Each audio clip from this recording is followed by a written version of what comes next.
Bora lá. Ó, nós falamos ontem de Atos 17,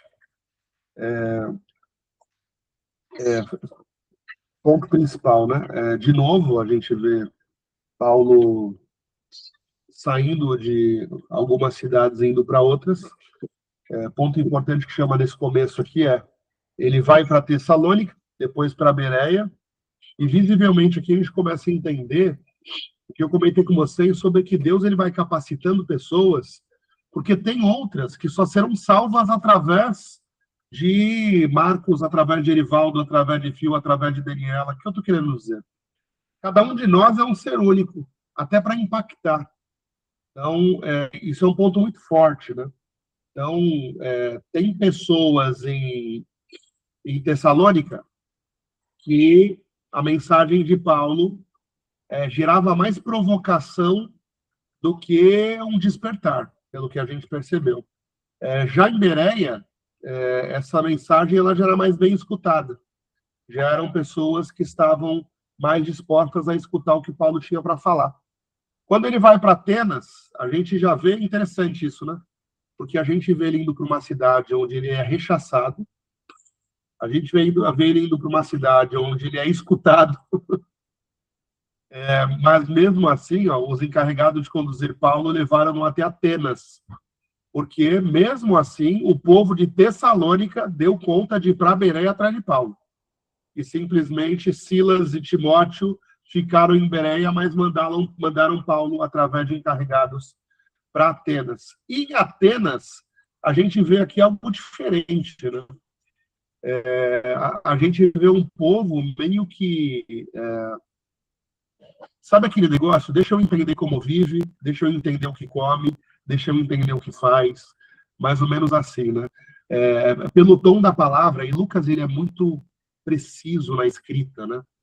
Porque a gente consegue transbordar e viver o que aconteceu há 2000 anos atrás em cada uma dessas palavras. Eu consigo fechar os olhos e me colocar na posição de cada uma dessas pessoas como se eu estivesse vivendo o que eles passaram há 2000 anos atrás. Eu acho isso muito forte. Muito pelo cuidado que ele tem de explicar cada detalhe aqui, né? Em Atenas, a gente vê um povo idólatra. Opa, peraí.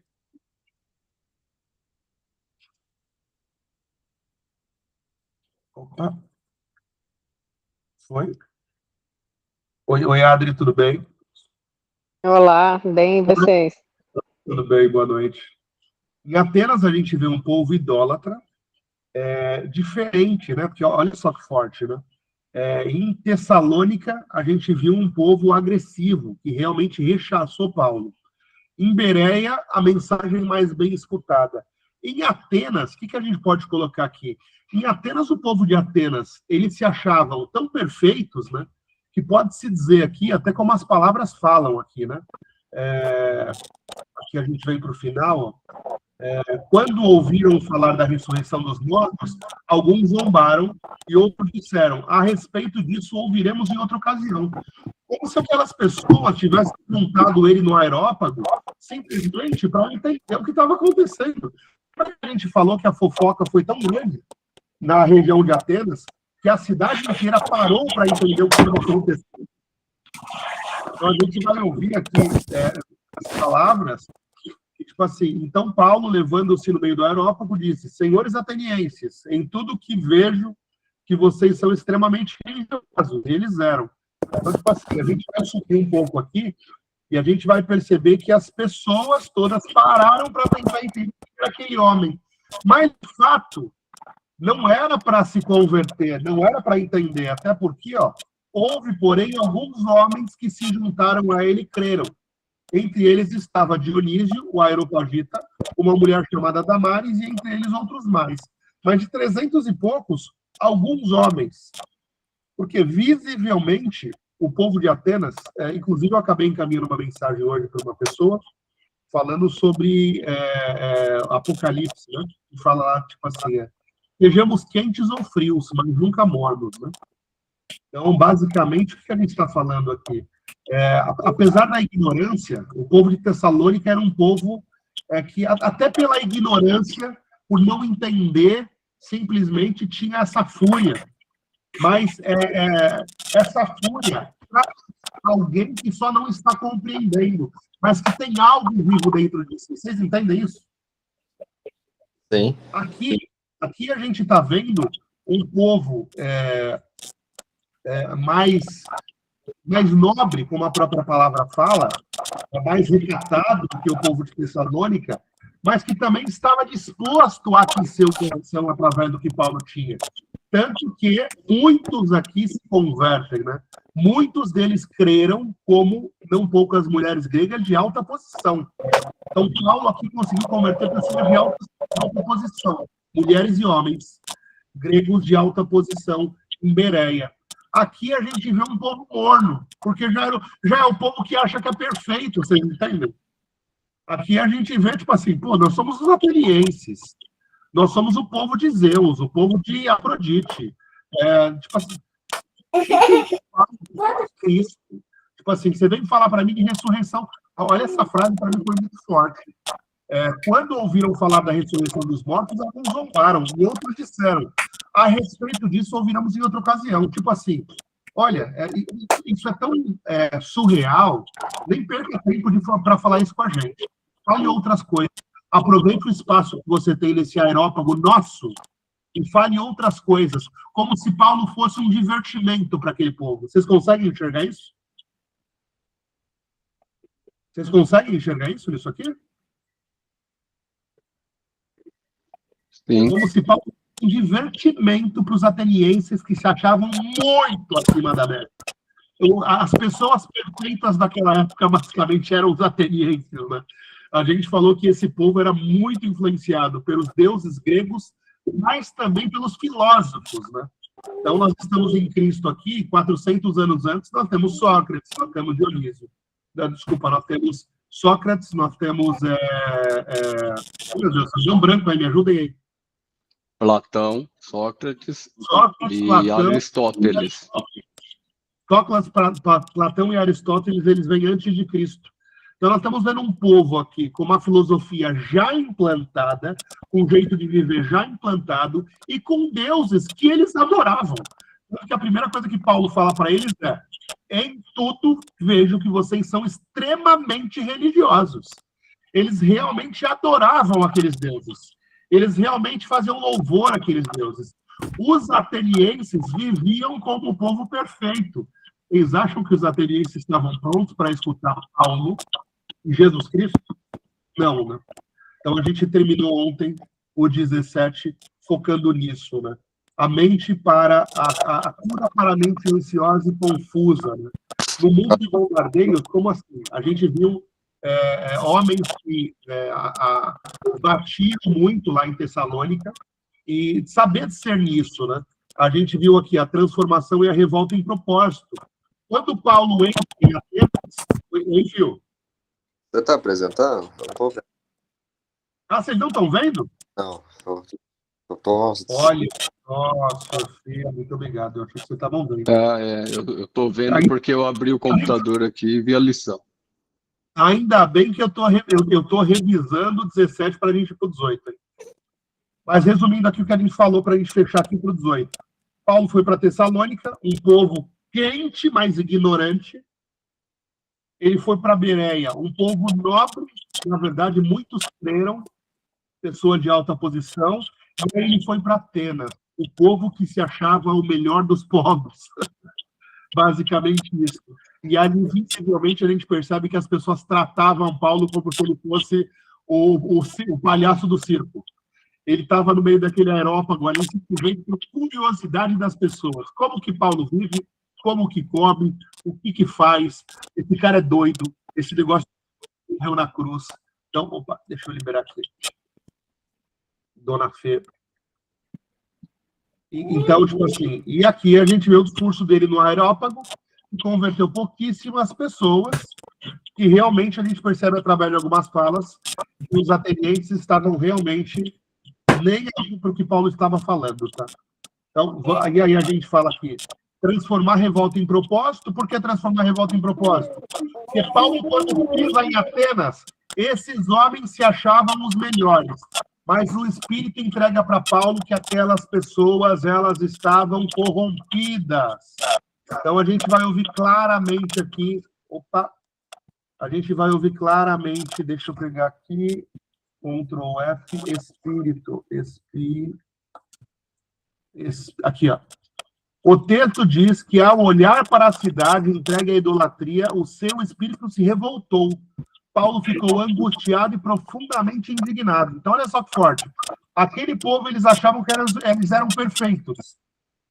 Mas é o único lugar, nem em Bereia, nem em Tessalônica, o espírito de Paulo se revoltou como se revoltou em Atenas. Mas as pessoas não estavam prontas para receber Paulo e Jesus Cristo, porque elas realmente se achavam perfeitas.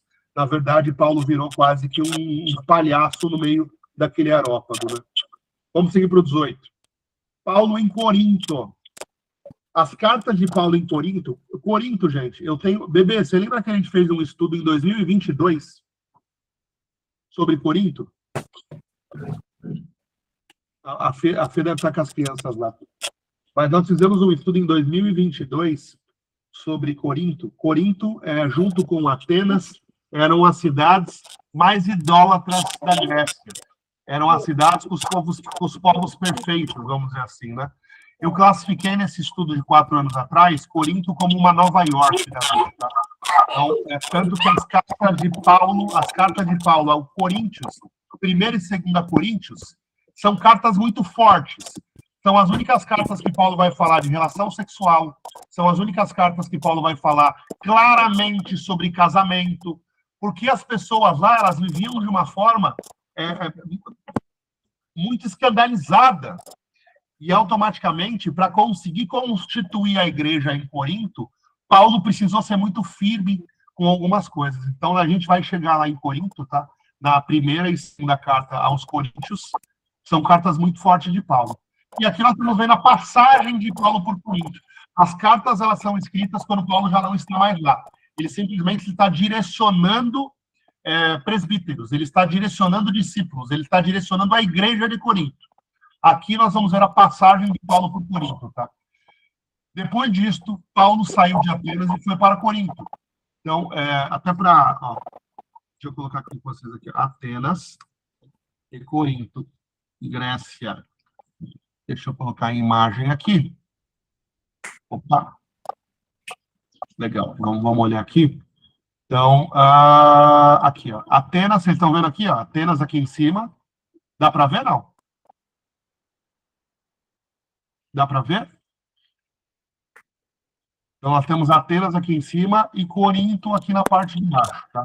Então, ele sai de Atenas e desce para Corinto, que é o que nós vamos ver agora. Lá encontrou um judeu chamado Áquila.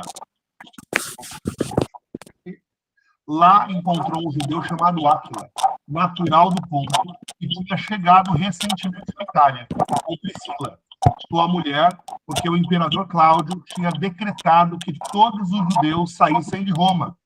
Paulo aproximou-se deles. Então, aqui nós estamos vendo Áquila e Priscila simplesmente saíram da região da Itália, da região de Roma, do Império Romano, porque o imperador Cláudio tinha decretado que todos os judeus saíssem de Roma. E Paulo aproximou-se deles, em Corinto. Áquila e Priscila foram para lá. E, posto que tinham a mesma profissão, passou a morar e trabalhar com eles, pois o ofício deles era fazer tendas. E todos os sábados ele debatia na sinagoga e persuadia tanto judeus como gregos, que a gente viu aqui que era um dos pontos que ele fazia, né? Quando Silas e Timóteo desceram da Macedônia, Macedônia lá em cima, desceram para Corinto. Quando Silas e Timóteo desceram da Macedônia, Paulo passou a dedicar-se exclusivamente à palavra, testemunhando aos judeus que o Cristo é Jesus. Visto que eles se opunham e blasfemavam, Paulo sacudiu a roupa e disse-lhes: Dani, se você puder fechar o som, um pouquinho o seu som. Se você puder apertar o microfone aí, obrigado, Dani. Que o sangue de vocês caia sobre a cabeça de vocês. Eu estou limpo, e a partir de agora vou para os gentios. Então, novamente, ele começou de novo indo para as sinagogas, ele ia para pregar para os judeus e para os gregos, ele estava em Corinto, e aí simplesmente ele vendo que havia blasfêmia em relação ao que ele estava falando, eu estou limpo, a partir de agora vou para os gentios daquela região. Saindo dali, foi para a casa de um homem chamado Tício Justo, que era temente a Deus. A casa dele ficava ao lado da sinagoga. Mas Crispo, o chefe da sinagoga, creu no Senhor com toda a sua casa. E muitos dos coríntios ouviram a mensagem, e criam e eram batizados. De noite, o Senhor disse a Paulo, por meio de uma visão, não tenha medo, pelo contrário, fale e não fique calado. De noite, Deus falou para Paulo, não tenha medo. Lembra que eu falei para vocês? Depois eu vou passar esse estudo para vocês, eu tenho ele guardado. Basicamente, esse estudo ele vai falar, eu vou trazer uma equalização de 3 coisas que nós precisamos para poder discernir bem o Espírito Santo. E eu trouxe isso muito baseado nas cartas que Paulo escreveu para Corinto, para a cidade de Corinto. Eu fiz esse estudo há 4 anos atrás, eu vou compartilhar no grupo com vocês, tá? Mas olha aqui, ó, de noite o Senhor disse a Paulo por meio de uma visão, não tenha medo, pelo contrário, fale e não fique calado, porque realmente era mais uma Atenas, entende? Corinto era basicamente, como eu falei, a Nova York dessa época. Porque eu estou com você, e ninguém ousará fazer-lhe mal, pois tenho muito povo Você nesta fez um estudo. Você fez um estudo sobre isso, né, Mancho? Sim, bebê. Você não estava com a gente aqui. Eu comentei que em 2022 a gente fez um estudo. Eu acabei até pregando. Foi a primeira vez que eu fui convidado para pregar. E eu preguei sobre esse estudo. Eu vou compartilhar depois lá no grupo com todos, que é um estudo bem interessante. E Paulo ficou ali 1 ano e 6 meses ensinando a palavra de Deus entre eles. Paulo perante Gálio. 1 ano e 6 meses. Paulo ficou 1 ano e 6 meses. A primeira passagem dele por Corinto, Paulo ficou 1 ano e 6 meses pregando a palavra de Deus para aquele povo. Paulo perante Gálio. Quando Gálio era procônsul de Acaia, os judeus se levantaram unânimes contra Paulo e o levaram ao tribunal, dizendo: este homem persuade as pessoas a adorar Deus de modo contrário à lei. Quando Paulo ia falar, Gálio disse aos judeus: se fosse de fato alguma injustiça ou crime de mau instinto, ó judeus, seria razoável que eu os ouvisse. Ó judeus, seria razoável que eu os ouvisse. Mas, se é questão de palavra, de nomes e da lei que vocês têm, resolvam isso entre vocês mesmos. Eu não quero ser juiz dessa coisa. Então, de novo, né? Quando Paulo ia falar, Gálio disse aos judeus. Então, quem que era Gálio? Procônsul de Acaia. Então, quando Paulo ia falar, Gálio simplesmente, o procônsul de Acaia, virou para os judeus. Se fosse de fato alguma... Os judeus queriam, estavam dizendo que Paulo estava persuadindo pessoas a adorar Deus de modo contrário à lei judaica. Dizendo isso para Gálio, que era o procônsul da cidade de Acaia. E aí, simplesmente, Gálio diz que ele não ia entrar nessas questões, que eram questões de Paulo com os judeus. E os expulsou do tribunal. Então, novamente, Gálio expulsa todos eles do tribunal. Então, todos agarraram Sótenes, o chefe da sinagoga, e o espancaram, dizendo, diante do tribunal. Porém, Gálio não se importava com nada disso. Então, Gálio, o procônsul da cidade, não estava nem aí. Eram coisas relacionadas a Paulo com os judeus. O fim da segunda viagem missionária. Paulo, permanecendo em Corinto, ainda há muitos dias, despediu-se dos irmãos e navegou para a Síria, levando em sua companhia Priscila e Áquila. Em Cencreia, rapou a cabeça, porque havia feito um voto. Chegaram a Éfeso, e Paulo os deixou ali. Ele, porém, entrando na sinagoga, debatia com os judeus. Chegando a Éfeso, é uma outra carta magnífica, que é a carta de Paulo aos Efésios, que é da cidade de Éfeso. Chegando a Éfeso, e Paulo os deixou ali. Quem que ele deixou ali? Priscila e Áquila. Ele, porém, entrando na sinagoga, de novo, né? Ele sempre vai, ele chega nas cidades e vai direto na sinagoga. É realmente o chamado dele, né? Simplesmente pregar para que os judeus tenham a oportunidade de ter Cristo como seu Senhor e Salvador. Depois ele vai para os gregos, para os romanos, para os gentios, para onde ele estiver. Mas primeiro ele vai na sinagoga falar com os judeus, por ele também ser um judeu. Então, ele, porém, entrando na sinagoga, debatia com os judeus. Estes lhe pediram que ficasse mais tempo, porém ele não concordou.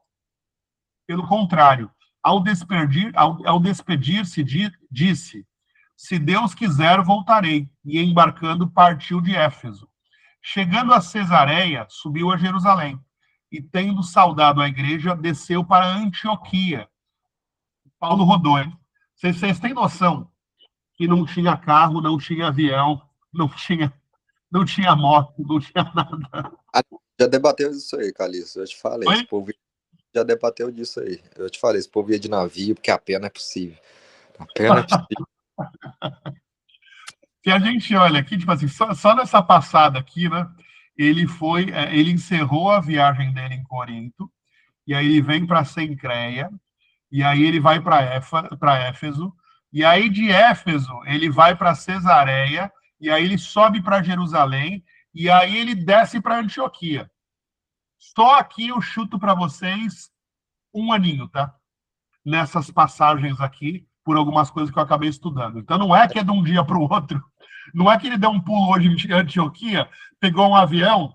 Outro dia a Adriana comentou para a gente assim, né? É que tinha quando ela mudou para Florianópolis, ela pegava um voo, às vezes, para ir almoçar em São Paulo, que é tão perto, né? O voo, ele, às vezes, demora 45, 50 minutos. Então, Florianópolis para São Paulo, a gente está falando de 800 quilômetros de distância. Mas um avião faz com que você chegue na zona sul de São Paulo em 50 minutos. Basicamente isso.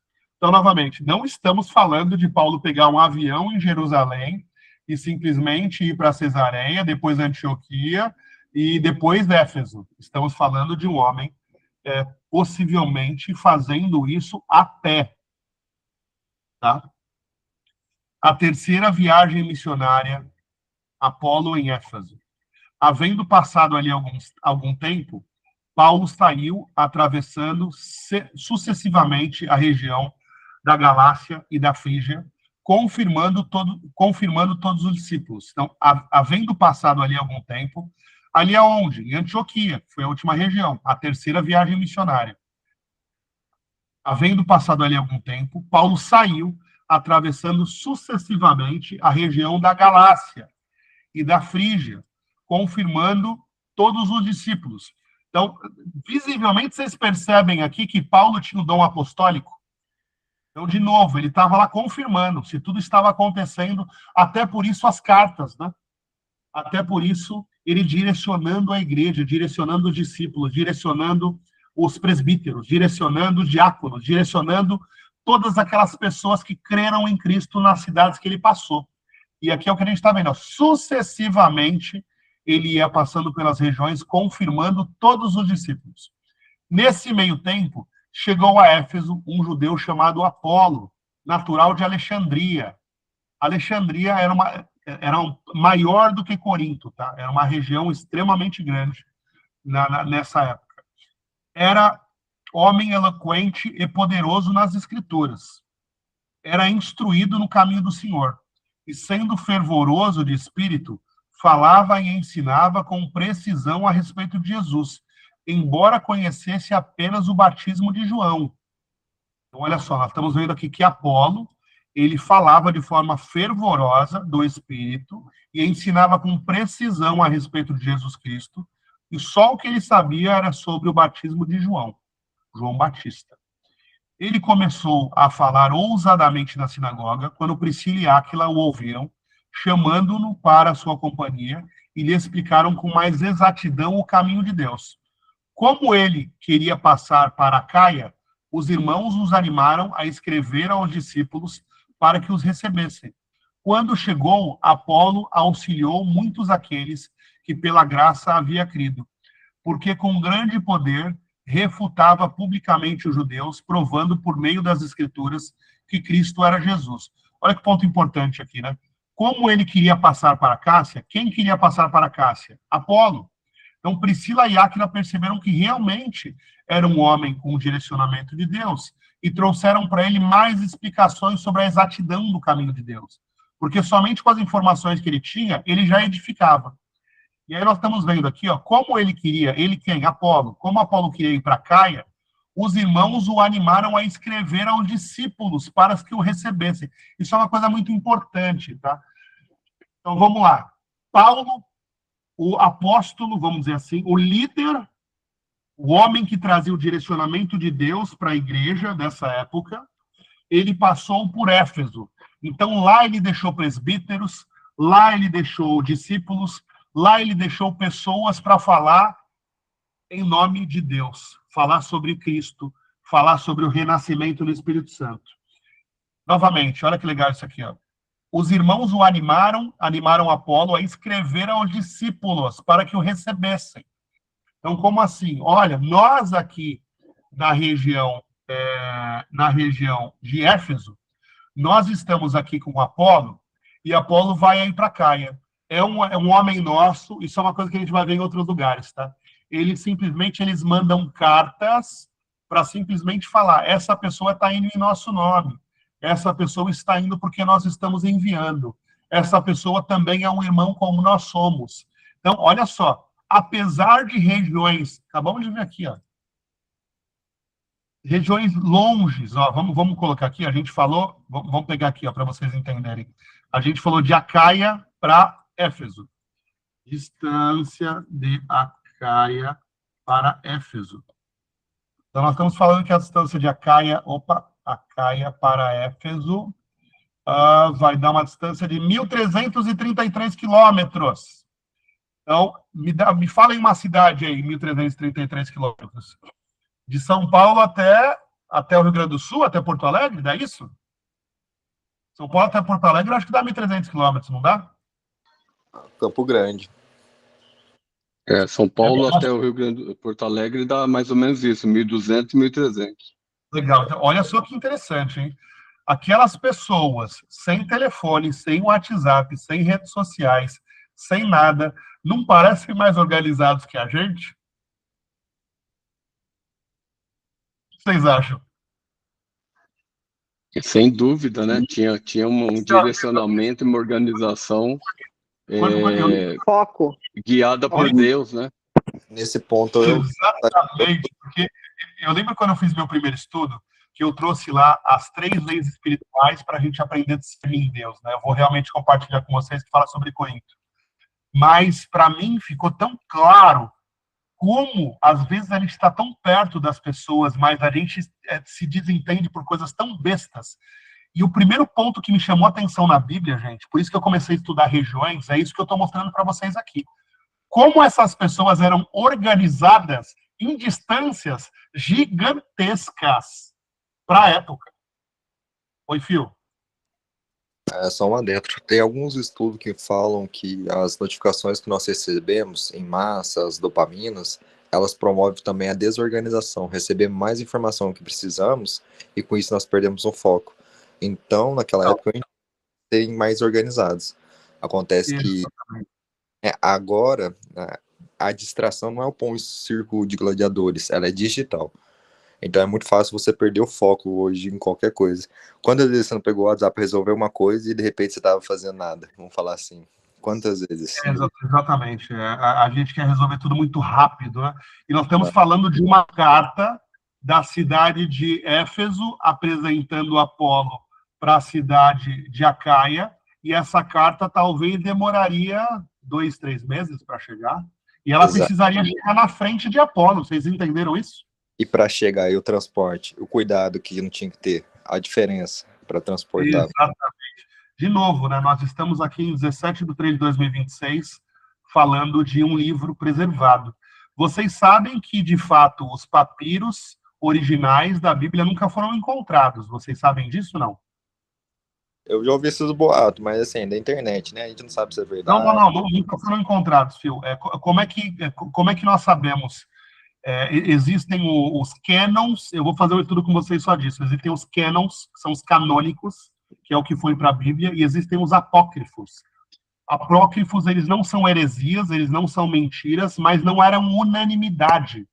Então, um pouco mais para frente, 200, 300 depois da morte de Cristo, a gente começa a ter essas regiões todas. Para uma carta sair, a carta de Paulo para Corinto, simplesmente ela era um evangelizador, vocês concordam? Sim. Legal. Aí aquela carta ela foi copiada por um escriba, e aí ela foi para Corinto mesmo, mas ela foi para a Rua B. Depois copiaram e ela foi para a Rua D. Depois, o que eu estou querendo dizer para vocês? Existem várias cópias. E essas cópias, elas têm 99,5% de precisão até nas vírgulas, até nos acentos. Então, tudo que é chamado canon é porque as cópias elas são muito idênticas. Então, todos os livros que nós temos na Bíblia, desde o primeiro concílio até o último concílio, que o último concílio ele foi em Trento, se eu não me engano. A gente vai fazer um estudo só disso. Mas o último concílio foi praticamente 1500. Até o último concílio, teve muitas mudanças dos livros que entravam na Bíblia ou não entravam, tá? Mas se criou essa questão do cânon e do apócrifo, do canônico, né? Então, basicamente, o cânon eram esses livros que é como se você fosse em 2.000 lugares diferentes, e nos 2.000 lugares você tinha uma diferença na cópia de 0,5%. Em pessoas que escreviam isso à mão. Vocês têm noção? Vocês têm noção disso? Sim, mas os caras também fazem isso a vida inteira, o pessoal do... Hoje em dia, para a gente passar uma mensagem, a gente já distorce a mensagem. Vocês têm noção que é da conta de livros, de papiros, serem encontrados em regiões diferentes, e eles terem uma diferença de 0,5% nas suas escritas? Como esses homens levavam a sério o que eles faziam? Vocês entendem isso? Então, de novo, né, uma das primeiras coisas, eu sou um apaixonado por geografia, por história, e uma das primeiras coisas que me chamou a atenção quando eu começo a estudar tudo isso foi olhar e falar, caramba, como esse pessoal é organizado, bicho. Principalmente porque eu tinha passado um tumulto na minha vida e eu percebi como as pessoas distorcem coisas simples. E eu falava, meu Deus, eu estou falando A, as pessoas estão entendendo B. E aí, quanto mais eu falava, mais era distorcido. E aí foi bem na época que eu começo a me enfiar de cabeça em Bíblia, a entender tudo isso, e me chamou a atenção isso que eu estou trazendo para vocês aqui. Eu falei, como essas pessoas são extremamente organizadas.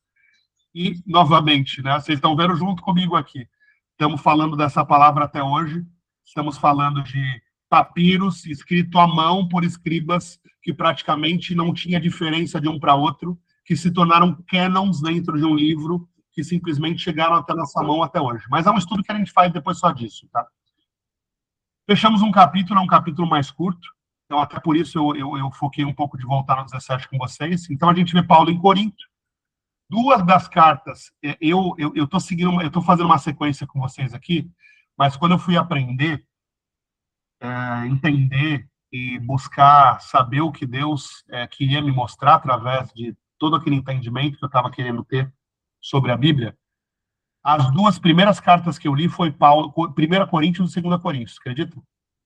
As primeiras cartas que eu li, o primeiro livro que eu li na Bíblia foi as cartas de Paulo para Corinto, e o segundo que eu li, inclusive, tem um audiobook maravilhoso no YouTube, que é o livro de Provérbios, que é maravilhoso também. Mas eu estou tentando fazer uma sequência com vocês aqui para que haja um entendimento do todo com vocês. Mas aqui nós estamos vendo Paulo em Corinto, e aí ele sai de Corinto e vai para Acaia. Aqui em Acaia, de novo, né, sempre que Paulo passa, os judeus tentam, de alguma forma, maltratá-lo, né, subjugá-lo, e a gente vê o fim da segunda viagem missionária de Paulo, que é para a região de Corinto, onde ele ficou praticamente 1 ano e meio, 2 anos lá. Paulo, permanecendo em Corinto ainda mais alguns dias, despediu-se dos irmãos e foi para a Síria, levando em sua companhia Priscila e Áquila, que ele conheceu em Corinto. Aqui ele simplesmente faz um voto, e aí eles vão para Éfeso. chegando em Éfeso, de novo, né? Paulo sempre chega na cidade, e aí é o chamado dele, e ele vai falar pro judeu, depois ele faz todo o resto.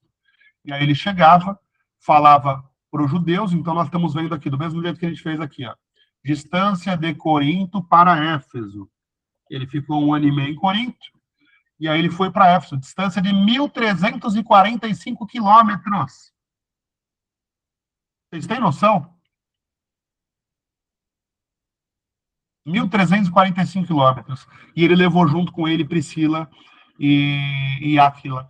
E aí a terceira viagem missionária, ele conhece Apolo em Éfeso, e simplesmente no final aqui a gente vê uma pessoa que somente com o entendimento do batismo de João, com o entendimento de quem era João Batista, que antecedeu a vinda de Jesus Cristo, esse homem já abençoava fervorosamente através do Espírito Santo.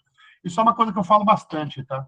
Sabe aquelas pessoas semi-analfabetas, que às vezes não sabem uma palavra do que está escrito na Bíblia, mas você sente o Espírito Santo nessas pessoas? A minha avó e meu avô. Você entende? Você entende? Tipo, você vê tipo assim, o Espírito Santo no tutano, meu amigo. Você vê o vaso cheio. A pessoa transborda o Espírito Santo, mas a pessoa ela não tem discernimento material do que está acontecendo na vida terrena. Mas ela discerne de uma forma tão forte espiritualmente que a pessoa, mesmo às vezes sendo ignorante para as coisas terrenas, ela traz uma sabedoria para as coisas espirituais. Já viveram isso? É o que a gente está vendo um pouco novamente. Somente com o entendimento do batismo de João, ele já ativou o Espírito. E aí a gente vê aqui que Priscila e Áquila param para que ele entenda um pouco mais da exatidão do caminho de Deus e simplesmente o indicam, ele estava querendo ir para Cássia, e simplesmente Priscila e Áquila o indicam da cidade de Éfeso para ir para Cássia, para que os irmãos o recebessem lá. Porque com grande poder refutava publicamente os judeus, provando por meio das escrituras que Cristo era Jesus, somente com o entendimento do batismo de João Batista. Fechamos o capítulo 18. Então, a gente continua aqui na peregrinação de Paulo, né, de cidade em cidade. Importante vocês terem essa visão, que não era simplesmente sair de São Paulo e ir para Itapecerica da Serra, ou sair de Santos e ir para o Guarujá. Ele basicamente saía de São Paulo para Porto Alegre a cada viagem que ele fazia. Então, dá para entender. Outro dia eu comentei para vocês que sempre que eu viajo, parece que eu equalizo. Lembra que eu comentei isso para vocês? Então, vocês conseguem entender que nessas passagens, nessas idas, ou sozinho ou com outras pessoas, é como se Paulo estivesse amadurecendo tudo que ele passou para poder discernir e aplicar da forma correta na onde ele vai? Vocês conseguem enxergar isso? Haja foca, hein? Pelo amor de Deus. Entendimento e perguntas. A cura encontra-se nas ligações simples, após uma passagem solitária e filosoficamente exaustiva por Atenas. A palavra perfeita aqui, né? Filosoficamente exaustiva. Por que filosoficamente exaustiva? Porque, meu amigo, você está falando lá do Espírito Santo. Você está falando de uma sabedoria que não tem como você adquirir na Terra, que não tem como você adquirir através de filósofo nenhum, que não tem como você adquirir através de livro nenhum, que não tem como ninguém te dar. A sabedoria que o Espírito Santo vai nos dar é somente o Espírito Santo de Deus. E aí chega em Atenas, onde as pessoas se achavam perfeitas. Essa palavra filosoficamente exausta é perfeita, né? Então, após uma passagem solitária e filosoficamente exaustiva por Atenas, Paulo chega a Corinto. Ele devia estar cansado física e emocionalmente. Realmente é. Eu lendo ontem, eu me cansei por Paulo, de imaginar ele lá em Atenas, tentando pregar para aquelas pessoas. Então, Paulo chega a Corinto, ele devia estar cansado fisicamente e emocionalmente. foi aí que Deus não enviou um anjo majestoso, mas sim um casal, Áquila e Priscila. Paulo acolheu-se na casa deles e juntos passaram a fazer tendas, a profissão que partilhavam. O grande apóstolo encontrou descanso e restauração no trabalho manual, partilhando numa amizade simples do dia a dia. Olha só que forte, né? Tipo assim, novamente. O grande apóstolo, o homem que está fazendo toda a diferença para a edificação da palavra de Deus, para o renascimento do Espírito Santo em pessoas que não conheciam sobre Cristo, para que essas igrejas sejam instauradas. A palavra, de novo, a palavra presbítero, a gente começa a ver através de Paulo e de Barnabé. Então, novamente, a gente está vendo Paulo deixando igrejas, discípulos, presbíteros em todos os lugares.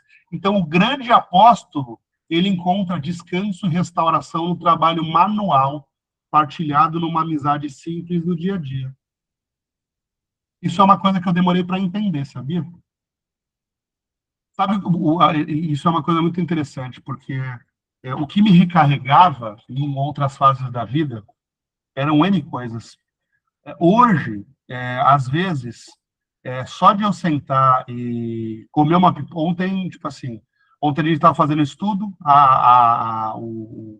vazou água na cozinha, e aí eu terminei, desci lá, fechei o registro, tudo certo, bacana. E aí a Fê estava comendo uma pipoca na sala. E aí eu sentei no sofá para comer uma pipoca e parece que caiu um peso das minhas costas. Vocês entendem isso? Vocês entendem isso? Tipo assim, a gente resolvendo 1 milhão de coisas e aí eu sentado no sofá comendo uma pipoca. O descanso, a gente precisa entender que, na verdade, a busca de Deus, a busca do Espírito Santo, é essa paz que ela está no simples. Vocês entendem isso? E no simples, não quer dizer que se vocês tiverem condições de terem uma Ferrari, vocês não vão ter. Se vocês tiverem condições de viajar ao mundo, vocês não vão viajar. Não tem nada a ver com isso. Não misturem essas coisas. Mas o simples é a gente entender uma amizade, a gente entender um comer de pipoca no meio de problemas. A gente precisa entender isso. Eu entendo, eu tenho uma regra que sai pra vida, né? No domingo é o dia que eu faço nada, né? Porque se até Deus descansou no 7º dia, eu também vou descansar. Então eu faço nada. Minha mãe fica brava comigo, que ela realmente olha pra mim e vê que eu fico parado fazendo nada. Mas é meu dia de fazer nada. E eu cumpro essa risca há 27 anos, você acredita? Há 28 anos, você acredita? Eu descanso sempre. Que o descanso não é... Depois coloca para você... estuda com a sua mãe sobre a necessidade do ócio, filho. Uhum. O ócio, inclusive, para um menino como você, que é um menino criativo, nossa, ele é muito necessário. Tem dias, os meus dias mais produtivos, tia-dia, a Fê tá aqui com a gente. Você pode falar, Fê? Dá para falar, não? Sim, eu tô aqui entre vocês e patati patatá, mas eu tô aqui. Tinha dia que eu acordava às 6 horas da manhã, dormia meia-noite, resolvendo um monte de coisa. E aí, no outro dia, a mesma coisa, no outro dia, a mesma coisa. Aí, no meio de uma quarta-feira, do nada, eu virava e falava assim, ó, hoje ninguém fala comigo.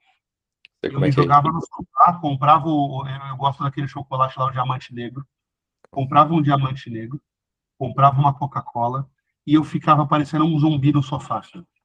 Eu sei como é que é isso. E então, o pior é que eu passava, no começo, nossa, quando a gente casou, eu achava muito estranho. Agora eu já me acostumei, mas tu passa, ele tá lá, olhando pro nada. Exato, mas... Sem falar com ninguém, parece que tá em Nárnia. Daqui um pouco ele levanta com um monte de coisa na cabeça. Minha mãe tava preocupada. Assim. Eu nem dou bola mais. Quando as crianças já aprenderam também, quando passa que ele tá quieto, as crianças só passam, nem mexe com ele mais. Não, mas tem dia que a gente precisa... Como dizem os italianos, é o dolce far niente. Olha só. Então, a gente cresceu ouvindo isso, dolce far niente. Hoje é a delícia de não fazer nada. É necessário, gente. Eu me considero, tipo assim, se eu estou... eu gosto de criar, eu gosto de fazer, eu gosto de me movimentar, eu gosto. Mas tem dias que eu não vou fazer nada.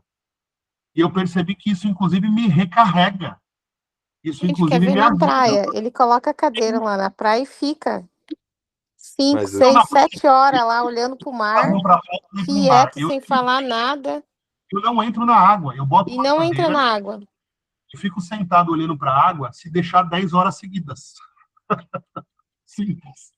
Mas é Ninguém me justamente por isso, eu era uma criança um pouco diferente, eu percebi que a minha bateria social ela durava menos que as pessoas. Então eu sempre precisava me É recarregar. normal, é normal. Então é importante a gente se conhecer. Depois estuda com a sua mãe, que é essa necessidade do ócio para perfis criativos e tudo mais, mas é necessário.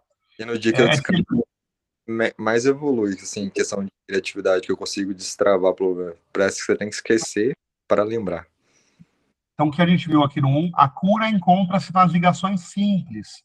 Nos momentos de exaustão e depressão, a nossa tendência é o isolamento. Como aqui o ato de dividir a nossa rotina e aceitar a ajuda de amigos, de amizades simples, pode salvarmos. Eu estou passando por isso, tá? Eu estou com uma pessoa na minha vida e ela tem esse dom de ajudar. E eu não estou acostumado a receber ajuda. Então, eu ultimamente venho me sentindo ofendido, mas eu estou compreendendo isso de uma forma diferente. Porque é um pouco disso, tá? A gente, quando está acostumado a carregar o mundo, a gente não está acostumado a receber ajuda. Vocês entendem isso? A gente normalmente está acostumado a sair resolvendo tudo, e resolve tudo, e resolve tudo. Quando alguém estende a mão, quer ajudar, a gente até estranha. A gente até estranha. Peraí, o que está acontecendo? Será que tem alguma coisa errada aí? Qual que é o ponto? Mas não, né? Nos momentos de exaustão e depressão, a nossa tendência é o isolamento. Como é que o ato de dividir a nossa rotina e aceitar a ajuda de amizades simples pode salvar-nos do esgotamento emocional? Nossa, que palavra forte. Se sente esgotado, com a vida sem sentido e deprimido, pare de se isolar. A cura não vem apenas de grandes eventos espirituais, mas também do convívio. Encontre os seus amigos, Áquila e Priscilas. Fale com alguém, trabalhe junto, faça um jantar, partilhe as suas lutas. Não é suposto carregar o peso do mundo sozinho. Meu Deus do céu. Deus envia pessoas para ajudar a fazer tendas enquanto a sua alma cicatriza. O pior é que eu falei isso para uma pessoa hoje, mas no fundo era uma resposta para mim também, vocês acreditam? Muito forte essa última frase, hein? Eu até me emocionei aqui, porque eu falei isso hoje para uma pessoa, me tocou o coração. E aí, quando eu terminei de escrever, parece que eu estava falando para mim, tipo assim, você também é assim? Você quer carregar o mundo nas costas? Você quer resolver tudo?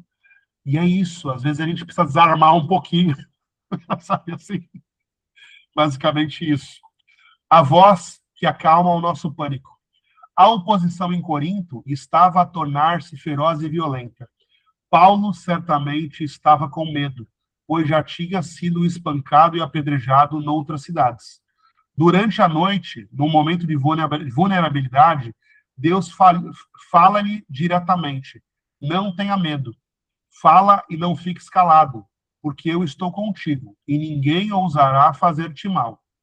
Deus conhecia a ansiedade silenciosa de Paulo e interveio para o tranquilizar. Olha que forte isso, né? Paulo já estava meio que, tipo assim, a oposição em Corinto estava a tornar-se feroz e violenta. Porque uma coisa Antioquia era uma grandíssima região, né?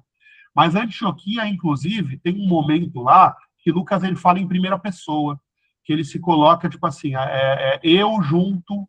Então tem um momento lá que Lucas está junto dessas idas de Paulo e de Barnabé, depois entra Timóteo, depois eles vão para algumas regiões pequenas, ele vai para Tessalônica, onde a gente percebe que era um povo ignorante, ele vai para Bereia, que a gente percebe que era um povo mais nobre e acolheu bem, e aí ele decide, depois de ter passado por muita coisa, ir para as principais cidades gregas e turcas. Ele vai para Éfeso, ele vai para Corinto, ele vai para Atenas. Então, tipo assim, dá para entender também aqui que Paulo chegou em Corinto já abatido, né? Então, Paulo certamente estava com medo, pois já tinha sido espancado e apedrejado em outras cidades. E Deus precisava dar essa força para ele. Por que é que o medo tem o poder de nos paralisar e calar? Como a promessa de Deus, eu estou contigo, é o único antídoto real contra a ansiedade perante o que as outras pessoas nos podem fazer. É exatamente isso. Se a gente sente no fundo da alma que Deus está com a gente, não existe nada de mal que possa nos parar. Nada. Vocês vão entender exatamente o que é isso daqui.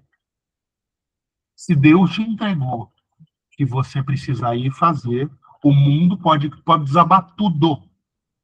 Pisa no buraco que Deus vai botar o chão. Então, isso é uma das coisas que eu mais falo, que Deus vai nos testar para ver se realmente a nossa fé é forte. Na prática, se vive amordaçado pela ansiedade e tem medo do futuro ou do que as pessoas lhe podem fazer, ouça a voz do Senhor para si hoje. Não tenhas medo.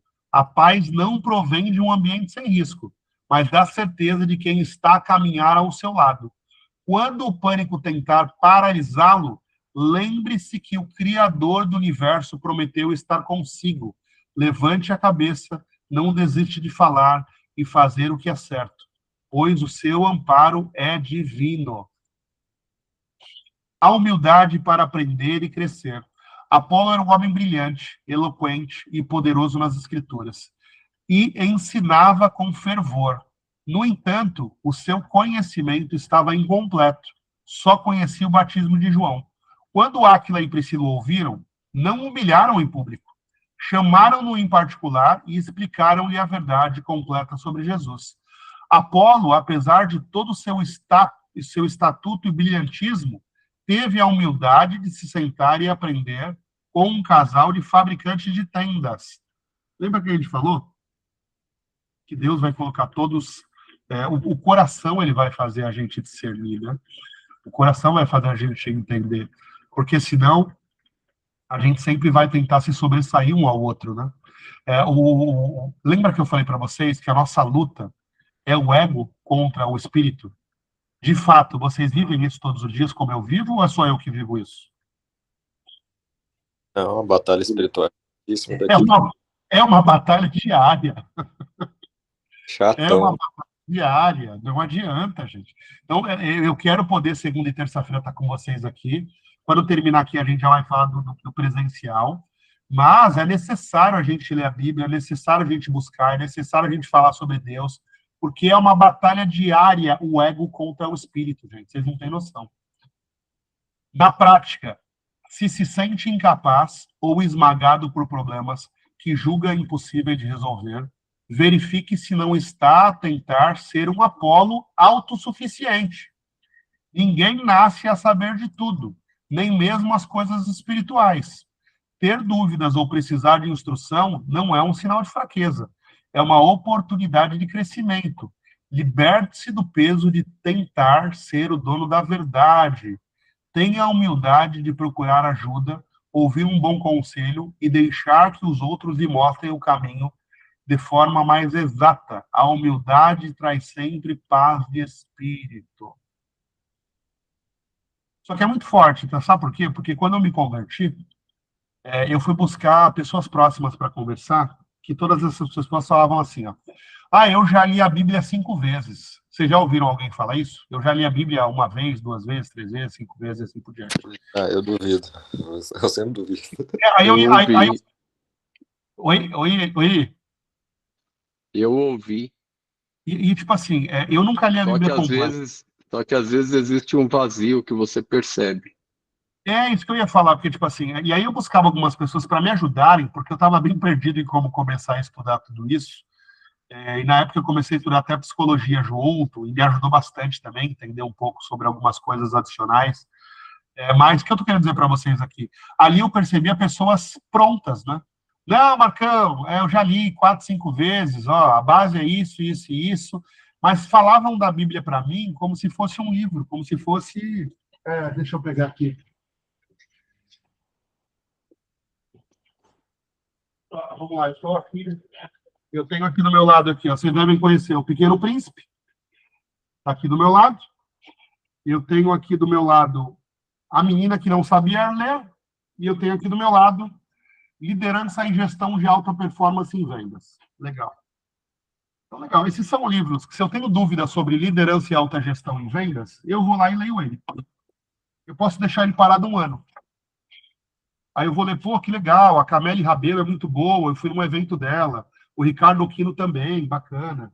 Pô, O Pequeno Príncipe realmente é um livro que a gente precisa pelo menos uma vez por ano ler e tal, tal, tal.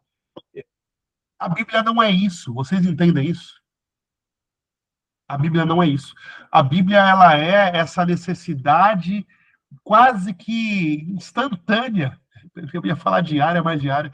Tipo assim, a gente precisa se reabastecer, porque parece é o que eu acabei de falar para vocês aqui agora, tá?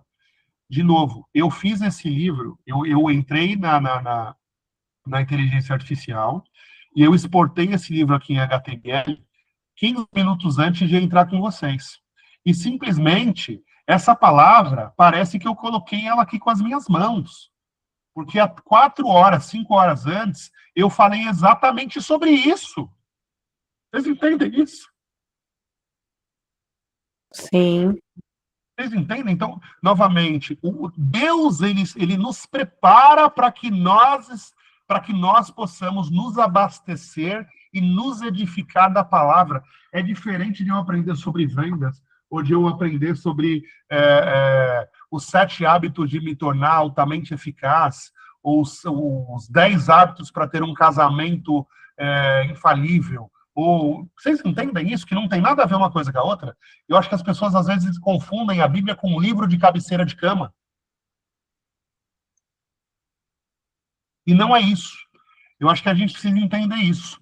Essa guerra espiritual do ego com o espírito, ela é diária. Quanto mais vocês se abrirem para o mundo espiritual, mais vocês acharem a identidade de vocês, mais coisas relacionadas ao ego vão se levantar. Porque o coisa ruim, ele não quer que a gente acione o lado espiritual através de Jesus Cristo. Porque vocês vão ser melhor, vocês vão ser mais sábios, vocês vão ter mais paz.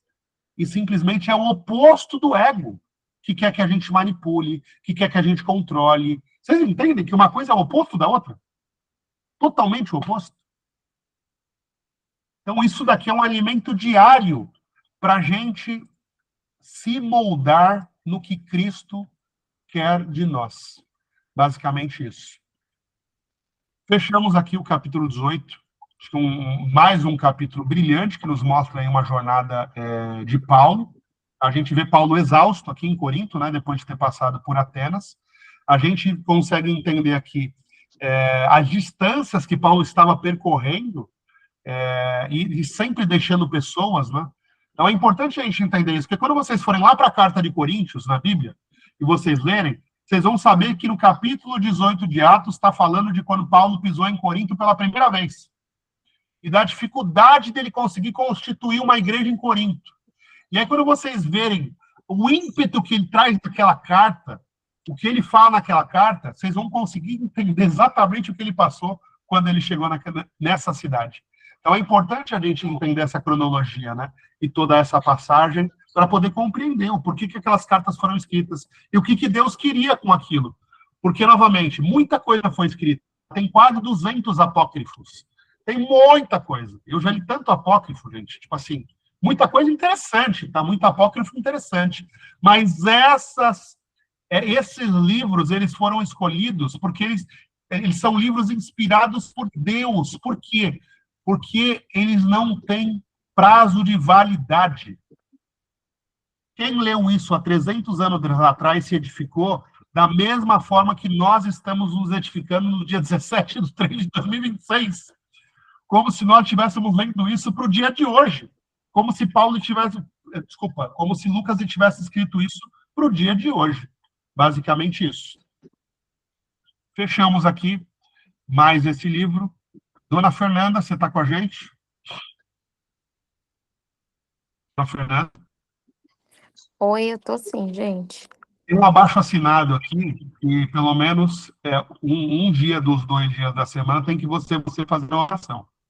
Ai, meu Deus do céu, olha só. Você me coloca no estreito, hein, homem? Eu tô com Marquinhos aqui, tá, gente? Então, se alguém escutar um chora-chora aí, é do Marquinhos. Tá bom. Amém, gente. Vamos orar, então. Vamos agradecer a Deus, né, por mais um dia, mais uma oportunidade de poder desfrutar da palavra de Deus. Eu acho que toda vez que a gente escuta sobre o amor de Jesus, a gente sempre edifica a nossa fé, nos alimenta, né? E que a palavra dele possa transbordar essa noite sobre os nossos corações. Jesus, abençoa, Senhor, a vida do meu marido, Pai. Que o Senhor continue abençoando ele, dando clareza, sabedoria, dando calma, força, resiliência. Que ele continue sendo esse homem forte que ele é, temente a Deus. Que ele continue, Senhor, sendo canal de bênção na vida das outras pessoas também, como tem sido dentro do nosso lar e da nossa casa. Que o Senhor possa abençoar cada vez mais o nosso casamento, nossa união, os nossos filhos, a nossa família, os nossos negócios. Que tudo aquilo que a gente colocar à nossa mão venha prosperar, venha transbordar. Que o Senhor venha derramar a bênção do céu sobre nós, Pai. Em nome de Jesus Cristo. Que o Senhor venha abençoar a vida da Dani nessa noite. Que o Senhor conhece o coração da sua filha. O Senhor conhece, Pai, as necessidades dela, as preocupações dela. O Senhor venha, Senhor, cuidar do íntimo da alma dela. Que o Senhor venha abençoar a vida dela, venha abrir caminhos, abrir portas, Pai. Venha dar estratégias para ela. Que ela consiga, Senhor Jesus, sentir sua presença, o seu amor e o seu cuidado constante na vida dela e na vida da Tina, Senhor. Dá uma ótima noite de descanso para ela, paz, tranquilidade, que ela possa dormir e repousar na sua graça, Pai, em nome de Jesus. Abençoa, Senhor, a vida do Dr. Erivaldo, Senhor, é muito bom ter ele aqui com a gente. Que nós possamos cada vez mais, Pai, um aprender com o outro, que nós possamos cada vez mais, Pai, ser edificado pela sua palavra. Em nome de Jesus, que o Senhor venha abençoar os filhos dele, venha abençoar a esposa dele, que o Senhor venha abençoar os projetos de vida deles, os sonhos deles venham ser realizados. Que o Senhor possa tocar, Senhor, nessa noite na saúde deles, física, mental. Que o Senhor possa dar uma ótima noite de descanso, de paz, que tudo que eles colocarem as mãos venha transbordar, que o Senhor venha dar estratégia, conhecimento, paz, tranquilidade na casa deles, no lar deles, que o brilho do teu Espírito Santo possa estar sobre eles, Pai, em nome de Jesus. Que o Senhor venha abençoar a vida, Pai, do Fio nessa noite, da mãe do Fio, do pai do Fio. Que o Senhor venha, Pai, colocar paz, tranquilidade no coração dele. Que o Senhor venha abençoar os negócios dele, Pai. Que o Senhor venha dar estratégia de vendas. Que o Senhor venha trazer clientes até ele. Que ele possa, Pai, cada vez mais conhecer, Senhor, o seu amor e a sua paz. Que o seu Espírito esteja sobre ele. Que ele possa transparecer da sua graça, Pai. Que onde ele ir, as pessoas possam ver Jesus nele, Pai. Que o Senhor possa abençoar grandemente a vida dele, o coração dele, da família dele. Que o Senhor venha transbordar, Pai, do seu amor, da sua graça, do seu espírito, do seu brilho sobre eles, Pai. Que o Senhor venha nos dar uma ótima noite de sono, de descanso, que nós possamos cada vez mais ser sedentes pela sua palavra, que a sua palavra nos alimenta, Pai. Ela fortalece a nossa fé e o nosso espírito, Jesus. Que o Senhor venha nos blindar de todo mal, de toda inveja, de toda palavra contrária, de todo espírito contrário. Que nós possamos estar blindados e protegidos pelo seu sangue, Pai. Que nós possamos ter uma boa noite de descanso, que o Senhor já venha cuidar do dia de amanhã, que eu sei que o Senhor já tem portas abertas para o dia da manhã, que o Senhor nos dê clareza para conseguir alcançar tudo aquilo que o Senhor já tem preparado para nós, Pai. Em nome de Jesus Cristo, amém. Amém. Muito obrigado, dona Fernanda, senhor Fio, senhor Erivaldo, dona Dani. Obrigado, gente. Muito Obrigado, obrigado. gente. Tá junto semana que vem, segunda-feira. Valeu, gente. Tchau, tchau. Tchau. Valeu.